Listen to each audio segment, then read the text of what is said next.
Hi, it's Nick on the 22nd of January with a new theme for this week. I thought it'd be fun to revisit the whole idea of the hero's journey, because it's such a, and the heroine's journey. To me, it's a non-gender specific. It's the call to adventure kind of journey that many of us can relate to, and so many great storytellers use to structure stories. And I think it's the kind of the mythology that so many of us can recognise in our own lives.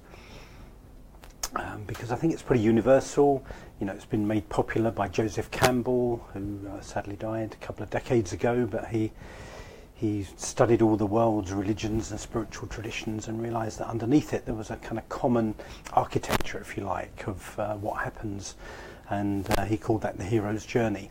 So I'll just take different aspects of it this week. So I'll start off today with the idea that our heroic journey starts off in, what he called the ordinary world. So for us, depending on where we work, might be our cubicle, might be our desk. For me, my hero's journey started at my cubicle in my office in Holborn in London. I was doing a well-paid corporate job, but two things. One, I was kind of getting a bit bored and frustrated, even though I was reasonably successful. And secondly, I had a sense that there was a something more. And the something more wasn't just more money or more customers or a bigger territory to work.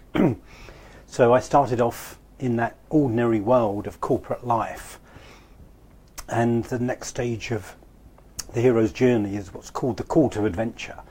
Now, in my language, I might call that a sense of inspiration.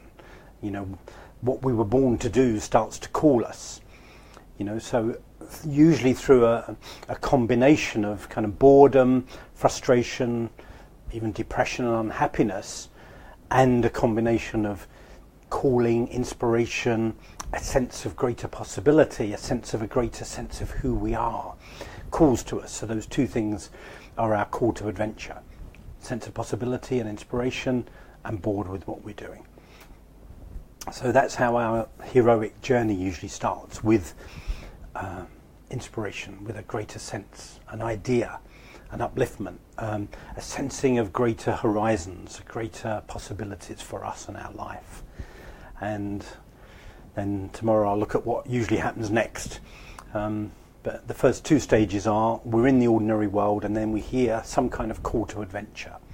But then, the next stage is, well, what do we do when we hear this call to adventure? And I'll talk more about that tomorrow. But yeah, so during the week I will go through various stages of the hero's journey and share a bit of my own experience of being on my own hero's journey for nearly 3 decades now, well, actually over 3 decades now. So to make it real and bring it alive as well. So I'm looking forward to this week. Should be a bit of an adventure and a journey in itself. So God bless, have a good day. I'll be back tomorrow with the next stage of the hero's journey.